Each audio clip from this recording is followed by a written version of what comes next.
In the near future, overpopulation and climate change have brought global destruction to Earth. An organization known as the Uniting Ranger Corps is formed in order to organize an evacuation of the planet, and humanity gets to settle in a space colony called Nova Prime. Seeing as humans are now vulnerable, a race of aliens called Skrull sends a bunch of Ursas to invade. These Ursas are vicious predators that were bred to kill humans, and although they're blind, they're able to hunt people by detecting the pheromones they secrete when frightened. To stop the invasion, the Rangers fight the Ursas with their blades, and Prime Commander Cypher proves himself a hero when he learns how to suppress his emotions. By not showing any fear, a person becomes invisible to the Ursas. This is a technique known as ghosting. A few years after the war, Cypher's son Katai is a cadet at the Ranger Academy because he wants to be like his father. Even during the most basic of tests like jogging, he puts extra effort just to prove he's special. However, while his test scores are great, he isn't doing well in the field, and Katai doesn't get the promotion to Ranger that he wanted yet. Later in the evening, when Cypher returns home from a mission, Katai tells him he's failed to get promoted. Instead of showing comfort toward his son, Cypher stays cold as usual and comments Katai must have not been ready, because the commander knows what he's doing. Cypher always acts cold toward his family, as if he didn't know how to turn off the soldier mode, even demanding Katai to always call him sir and yelling orders at him at the table. After dinner, Cypher brings his wife Faya a gift he got from the mission and tells her that he'll be leaving the next day for Ifado to train cadets. However, after that mission is over, he intends to retire and work with her in the admin department. Faya is glad to hear that and points out he needs to spend more time with Katai, chat with him and be less distant. Katai needs a father, not a commanding officer. She thinks Katai has lots of insecurities because he blames himself for the death of his sister Senshi and tries to connect with her by reading her favorite book, Moby Dick.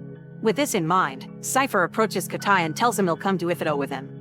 Sometime later, the crew gets ready to leave, and Katai notices a ranger with an amputated leg approaching his father to express his gratitude for saving him during the war with the Ursas. Cypher thinks it's not necessary, but the ranger still asks his friends to help him stand up to salute properly as a sign of respect for humanity's hero. Once the trip begins, Katai tries to connect with his father and tells him he's reading Moby Dick, but Cypher isn't much of a talker and keeps his answers short and cold. Then he tells Katai that he should sleep for the rest of the journey. Katai pretends to obey, but once Cypher is asleep, he leaves his seat to explore the ship. He finds a mysterious area with warning signs, but he enters anyway, and the guarding rangers immediately scold him for it. However, when they realize he's Cypher's son, they allow him to come in and see their cargo. It turns out they're transporting an Ursa, which will be used to teach the cadets how to ghost. The ranger dares Katai to touch the Ursa's shell and test his emotional control, but when Katai begins walking closer, he begins having flashbacks of the night his sister died.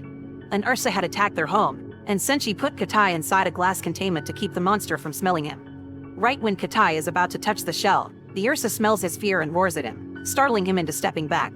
Meanwhile, Cypher wakes up and senses some strange vibrations, so he uses his ring against the ship wall to confirm there's danger coming. He rushes to tell the rangers to be on full alert, and orders Katai to put on his life suit and strap himself to his seat. Then Cypher goes to the cockpit and informs the pilots that they're heading toward an asteroid storm. Before they can correct their course, the ship begins shaking as it gets hit by the asteroids, making it lose an engine. Cypher orders the pilots to enter the nearest wormhole, that way they can travel to a different anchorage. The ship crosses the wormhole safely and appears near Earth, which the law says nobody should return to because of its dangers. Cypher wants to head somewhere else, but the pilots explain the ship has taken too much damage, meaning they must land as soon as possible. As the ship gets closer to Earth's atmosphere, it begins shaking again and Katai panics, so Cypher guides him to take deep breaths to calm him down. At that moment, the ship begins breaking apart, and Cypher is blown away by the wind as Katai falls unconscious. A moment later, Katai wakes up and discovers the ship has crashed. He leaves his seat to look for the others, but all the rangers he finds are dead.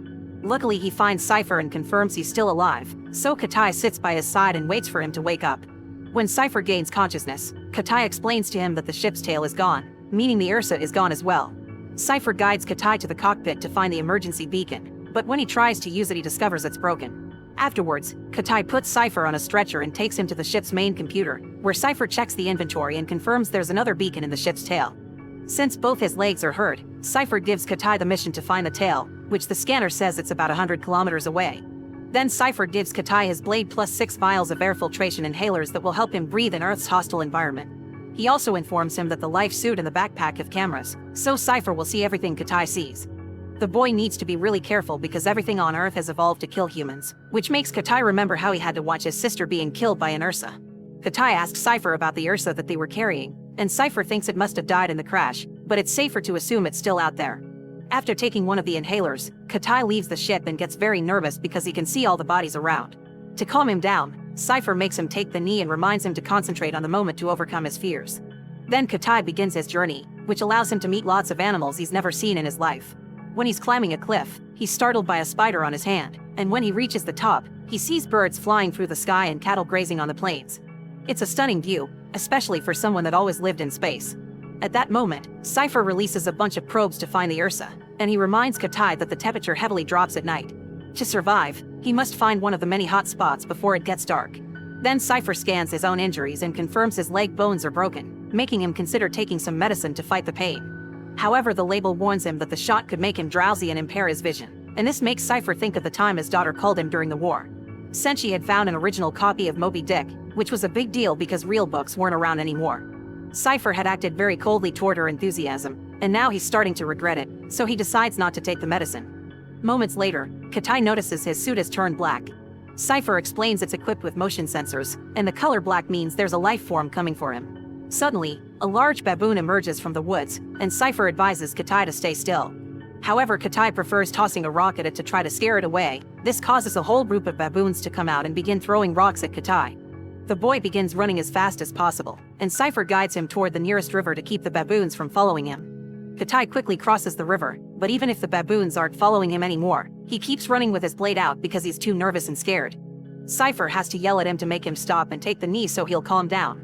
At that moment, Cypher notices there are toxins in Katai's bloodstream and asks his son to check his body. Katai discovers he has a leech on his hand and immediately takes it off, but the toxin is still in his system. Cypher gives him instructions to inject the antidote, but since he's starting not to feel his hands anymore, Katai has to drop his body on the needle to make it stick and falls unconscious. A few hours later, Cypher notices the temperature is going down and forces Katai to wake up to find a hotspot, which is 10 kilometers away. Katai begins running as fast as he can, and while Cypher watches his son, he hears the computer inform him he needs an arterial shot to treat his leg. Once again, Cypher refuses to take the medicine and goes through the procedure while enduring the pain. As he works, he thinks about Senshi's 19th birthday celebration, which he had to watch through a screen because he was on a mission. Senshi asked him to blow out the candles on her cake, and Cypher only accepted after lots of begging. The candles went out because younger Katai blew them for him. When Katai finally reaches the hotspot, he checks his equipment and discovers 2 inhalers are broken, but he lies to his dad and says he's got them all. Cypher sees a reaction on the screen that may indicate lying, but doesn't say more. Katai takes a vial and hides under a tree while it begins to rain, so he uses the chance to ask his dad how he managed to ghost during the war.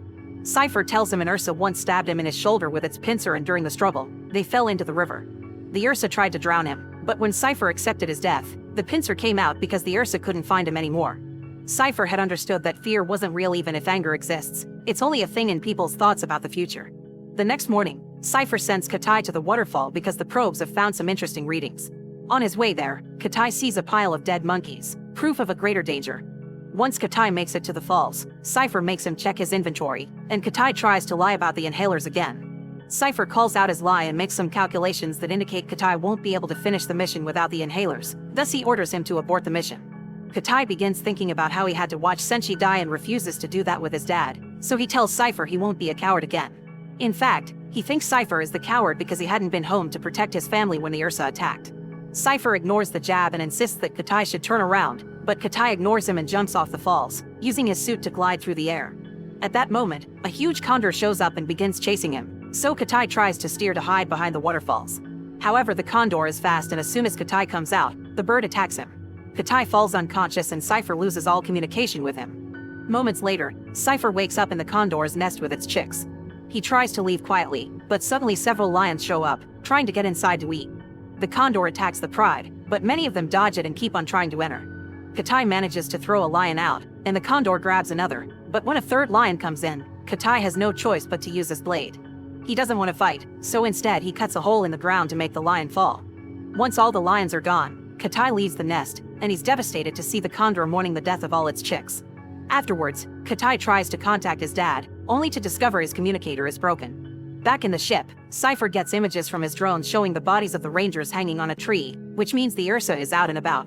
Cypher decides to record a message for his wife, simply saying he's lost their son. Meanwhile, Katai keeps traveling through the forest and hides inside a cave to avoid the night cold. Inside, he finds drawings left by the caveman and many dangerous serpents that he avoids just in time. He makes some calculations about the distance he has left in his inventory. The chances aren't good, but he needs to try anyway. The next morning, Katai leaves the cave and notices the condor is following him. Thinking it wants to attack, Katai begins running away and soon he needs to use his last inhaler. Afterwards, Katai builds a small raft to sail down the river. When he takes a nap to rest, he dreams of Senshi appearing next to him, and he tries telling her that on the day of her death, he almost left the containment to help her. Senshi doesn't believe him, but she doesn't mind, because she thinks he did the right thing by saving himself. She also thinks Cypher is mad at himself for what happened. Then Katai tries to recite Moby Dick to prove he's been reading it, but Senshi yells at him to wake up. Katai opens his eyes and discovers the raft has reached land. The temperature's starting to drop, so Katai rushes to find a hotspot, but he isn't fast enough and falls unconscious on the ground as the plants surrounding him freeze. Katai thinks he'll die, but when he wakes up in the morning, he discovers something on top of him that kept him warm. It turns out it's the condor, who died to save him as thanks for fighting for its chicks. After thanking the creature, Katai continues his journey. It's getting hard to breathe, but finding a piece of the ship on the ground inspires him to keep going. Moments later, Katai finally finds the ship's tail, and he immediately puts his hands on more inhalers and a new blade. Then he investigates the area and finds the Ursa shell is open, confirming the monster left. Back on the ship, Cypher is dreaming about little Katai handing him his own blade. He's suddenly woken up by Katai's voice because he's found a communicator in the beacon in the ship's tail. Cypher tries to talk to him, but Katai can't hear him because he's in the black zone. Katai doesn't know this and tries to use the beacon anyway, but it doesn't work. Frustrated and desperate, Katai begins throwing a tantrum, but soon he remembers his father's advice and takes the knee to calm himself down. Katai realizes that there's an interference in the area and that climbing the neighboring volcano should allow him to activate the beacon without obstructions. On his way to the volcano, Katai finds the body of a ranger, with the Ursa left there to scare him and trigger his pheromones. Katai tries his best to ignore it and keeps going until he reaches the base of the volcano, where he tries to launch the beacon again and fails. Cypher notices the Ursa on the scanner and hopes his son acts fast before he's found. Then Katai enters a cave to try to find a way to the top of the volcano. Inside he finds the Ursa waiting for him, and the monster immediately attacks, only to get trapped under a pile of rocks in the process. Katai begins running as the Ursa frees itself and chases him, so the boy decides to hide in a pool of water. Back on the ship, the computer starts failing and Cypher loses access to the medical treatment, causing him to begin losing consciousness. Meanwhile, Katai swims toward a source of light that allows him to resurface into a pit. When he starts to climb it to reach the top of the volcano, the Ursa suddenly jumps out of the water and grabs the boy's foot. Katai kicks the beast to send it back into the water, then finishes climbing the pit to come outside. Immediately Katai tries to activate the beacon, but the Ursa returns and jumps on him, hitting him on the rocks and making him drop the gadget. As Katai wiggles on the ground in pain, he remembers the day Senshi protected him and all the advice Cypher has given him, allowing Katai to finally concentrate and overcome his fear, achieving ghosting. The creature loses track of him and Katai takes advantage of its confusion to attack it with his blade. Since the beast can't defend itself, it only takes Kaita a few precise strikes to finally kill it. All this is seen by Cypher before he loses consciousness for good.